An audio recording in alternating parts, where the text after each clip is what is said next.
Azul Notícias, seu canal de informações.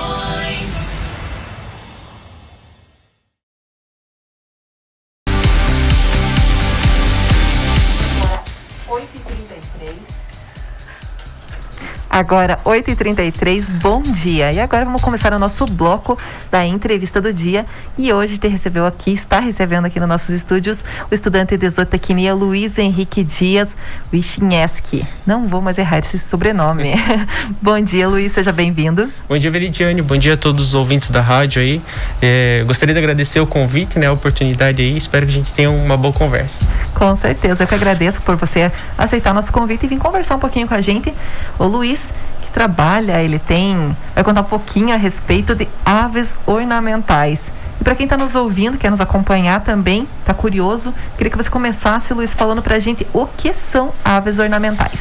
Bom, então as aves ornamentais, elas nada mais são do que aves, normalmente galinhas, e aí entra algumas espécies de aves aquáticas, pato, marreco, pavão, enfim, que são criadas com o propósito de, como o nome diz, serem para ornamentação, Então são animais que têm uma beleza, têm características distintas que fazem com que eles sejam usados não para produção, mas sim para ornamentação, Então são criados por serem bonitos, por terem características aí que elevem a beleza deles.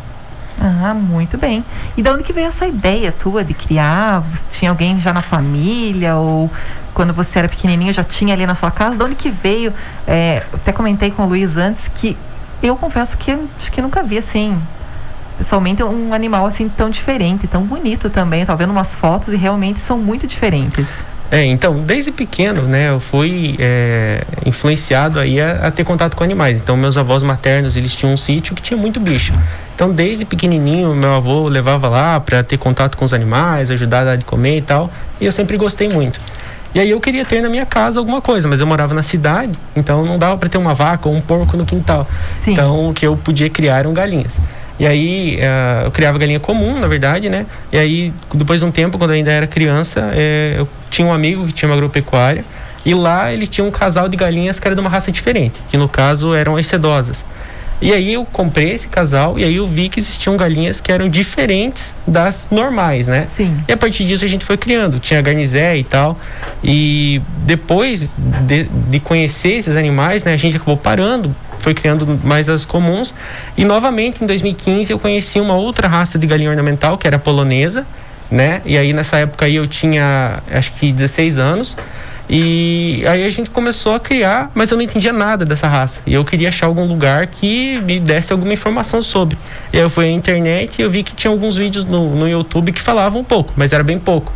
E aí eu pensei, poxa, se eu gravar um vídeo desse galo e postar, será que não vai aparecer ninguém que possa me ajudar também a entender um pouco mais sobre esses animais? Uhum. E aí acabei postando, as pessoas foram vendo os vídeos. E aí a partir dessa raça a gente foi conhecendo outras, adquirindo e tal, e aumentando a criação, que ainda era um hobby, Olha só que legal, que diferente, de algo que veio então lá da tua infância ainda, com contato na casa dos teus avós, então que veio essa paixão também pelos animais. E quantas raças você tem atualmente? Então, hoje de galinhas nós temos cerca de 11 raças diferentes, E aí ainda além das raças de galinha a gente tem aves aquáticas, então a gente tem pato de chocolate, marreco do pompom, e a gente tem algumas cores de peru e de galinha da Angola que são diferentes, Então normalmente peru a gente pensa que pode ser uma ave só branca, e a gente tem algumas outras cores que são criadas com o viés de ornamentação, e mesma coisa a galinha da Angola. Então às vezes a gente pensa lá naquela galinha que é pintadinha, Sim. Mas elas têm outras cores também que são criadas aí com propósito de ornamentação. Que bacana. Lembrando que a nossa conversa, a nossa entrevista, ela está sendo também transmitida em live pelo Facebook do Portal Cultura Sua FM e também vai estar disponível no canal do YouTube do Portal Cultura Sua FM. E se alguém tiver alguma dúvida, alguma pergunta, algum questionamento para o Luiz, pode mandar sua pergunta no 98804-2851. 98804-2851. Luiz, eu queria saber também, você é estudante de zootecnia, Você foi para essa área já para trabalhar com o teu negócio? Foi tudo premeditado? Como que foi? Então, eu sempre gostei de animais, como eu falei, E aí eu queria fazer uma faculdade que tivesse a ver com a criação dos animais. Aí eu conheci a veterinária, mas eu não gosto de cirurgia, não gosto da parte clínica, não gosto de sangue. E aí eu fui procurar alguma coisa que trabalhasse com animais, mas que não fosse a veterinária. E aí eu descobri a zootecnia E primeiro eu achei que era alguma coisa que trabalhasse com zoológico, por causa do zoo na frente. Sim, é claro. Mas não tem muito a ver com isso. E aí me apaixonei pela área, né? Então a escolha foi pautada muito mais por eu gostar de animais e querer trabalhar com isso, né? Mas claro que no decorrer da graduação, aí sim eu entendi que a criação que eu tinha como hobby ali poderia vir a virar um negócio, né? Então a gente começa a ter uma visão um pouco mais ampla, né, sobre as possibilidades. E aí isso, só para contextualizar, né? Então a gente comprou aquele primeiro galo polonês lá em 2015 e eu entrei na universidade em 2017. Que bacana. E olha só, eu também queria saber o que você mais vende. Você estava me contando que você tem várias raças, que você já está trabalhando, então, desde 2016 ali já fazendo essa criação. Sempre tem algum animal, uma raça que vende mais. O que está mais sendo procurado lá? Isso. Então, agora a gente está em processo, né, de registrar a nossa criação de maneira comercial mesmo. Mas, em relação à procura, as que mais tem procura são a raça polonesa e a raça sedosa. São duas, assim, que a gente considera, digamos, o carro-chefe aí de buscas. E isso até em nível nacional, né? Então, todo mundo que cria relata que são duas das raças aí mais procuradas dentre todas que a gente tem aí, que são mais de 200. Bacana. E a gente também tem uma pergunta aqui que é do Paulo, lá de Fluviópolis. Ele perguntou se dá para visitar lá o sítio. Então, agora em virtude, né, do nosso processo de registro, a gente vai agendar visitas e tal. Então não vai ser mais livre acesso, assim. Mas conversando, a gente podendo agendar previamente, né, vai dar para visitar, sim. Bacana. Acho que tem muita gente que tem curiosidade também de ver esses animais, né? Ao todo, você falou que hoje você tem mais ou menos mais de 200, né? E o carro-chefe de vocês também, que você estava me passando, é a galinha polonesa, a galinha sedosa. Eu queria que você falasse um pouquinho mais, por a gente também agora ser a capital polonesa do estado, eu queria que você falasse qual que é a característica dessa galinha polonesa. Ah, legal. Então, a polonesa é uma história bastante engraçada, né? O nome da raça é polonesa, mas a origem dela, pelos relatos aí, fala que surgiu na Holanda. Mas o nome ficou como polonesa. E as características dela são baseadas assim no porte. É um animal de um porte bastante elegante. Ela tem um tupete bem grande, então a característica dela possui esse tupete bem grande.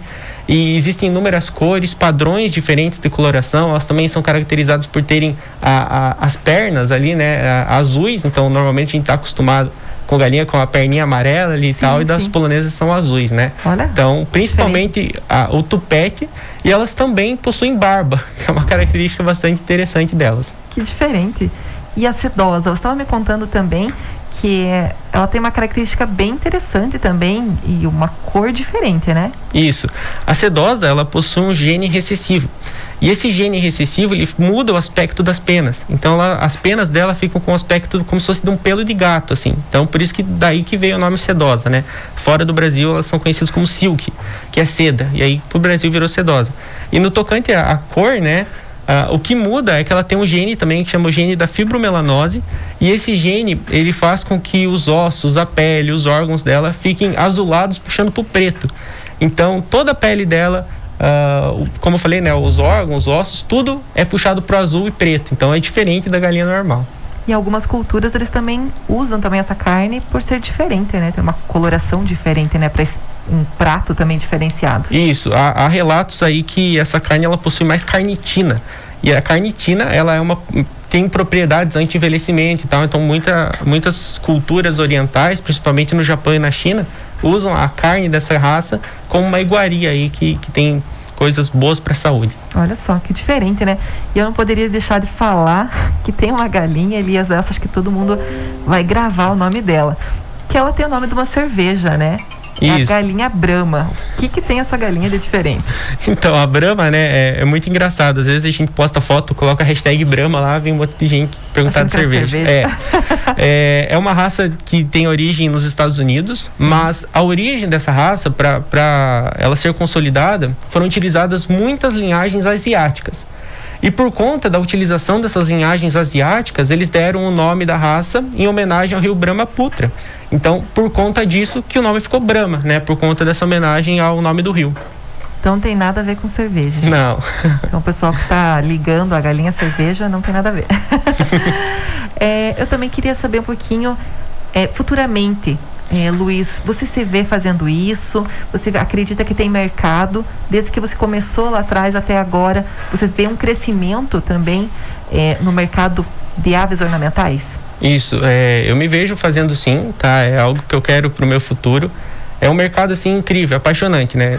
Tanto pela questão de criar os animais, quanto a questão mesmo da oportunidade de mercado. Como a gente estava conversando antes aqui nos bastidores, né? A gente vê que existe hoje uma tendência muito grande das pessoas saírem da cidade e irem para o campo, para ter uma chácara, para ter uma casa para passar o final de semana.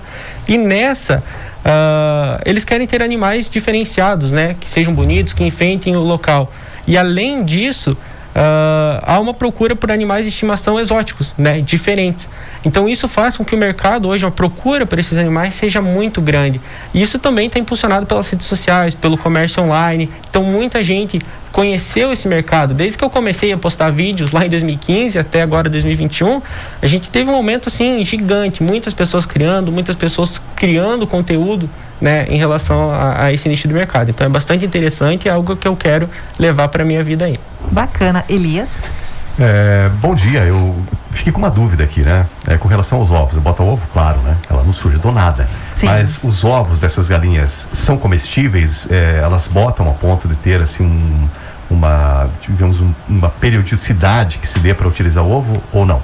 Então, é uma pergunta bem interessante. Elas botam ovo normal, esse ovo ele pode ser consumido tranquilo.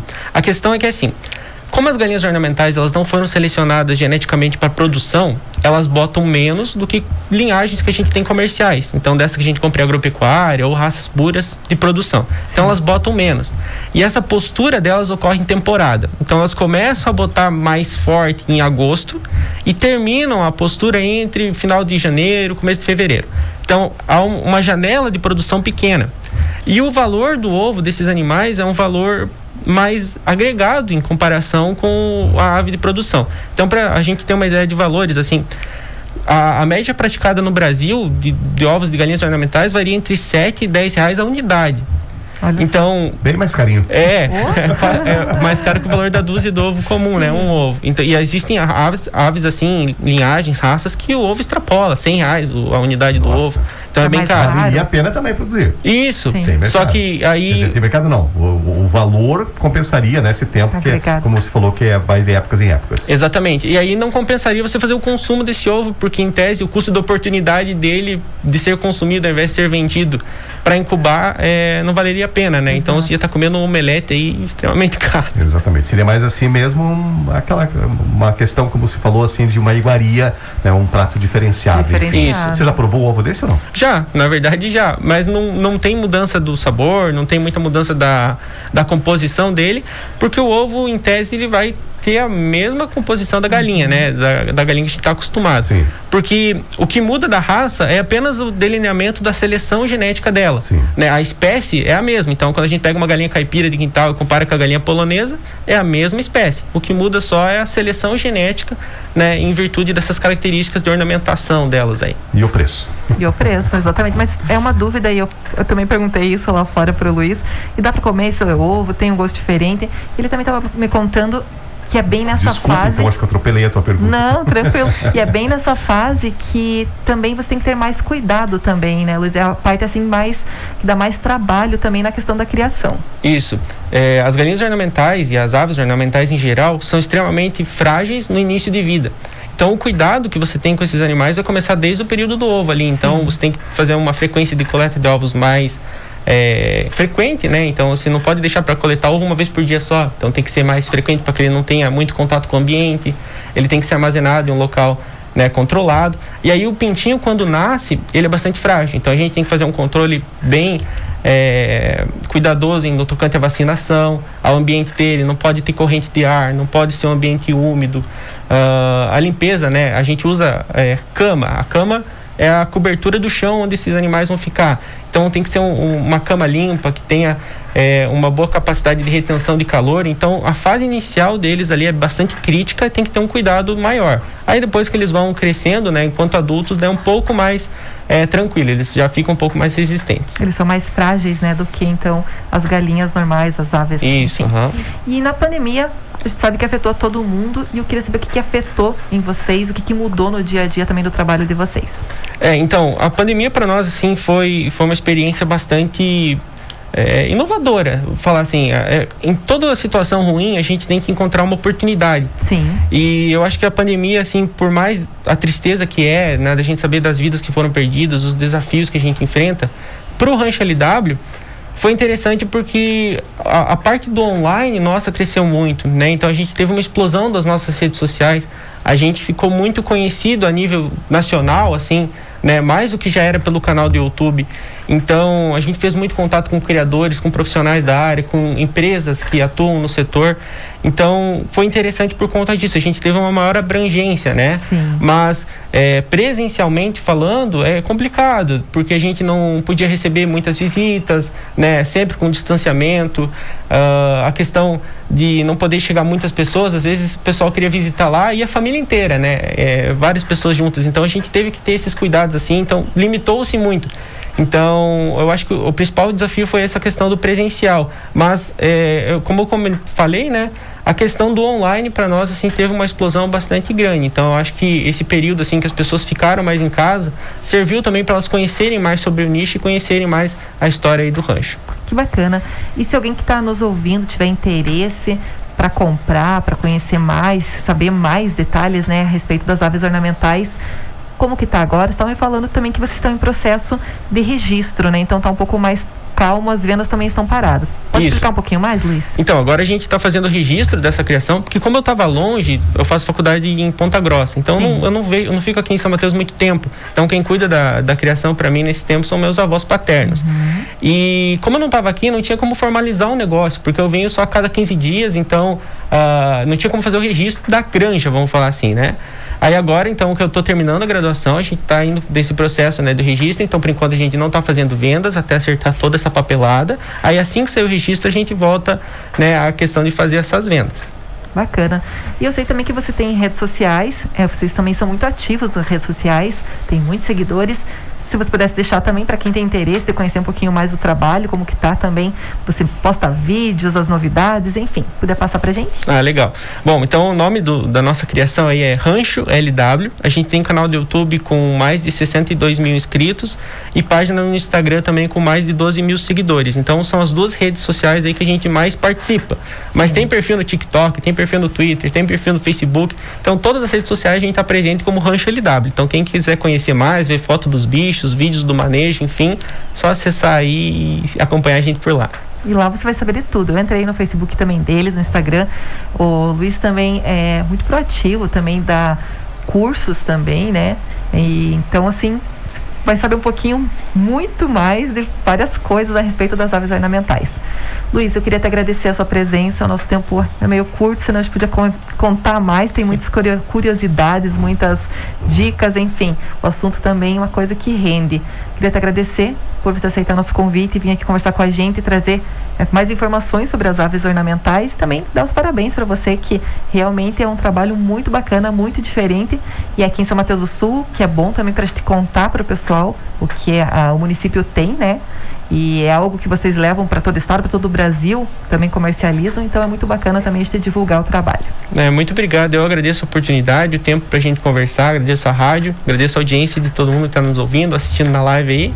E é isso, quem quiser conhecer mais o trabalho aí, fica, né, o recado das redes sociais e a gente está aberto aí para novas conversas. Muito obrigado.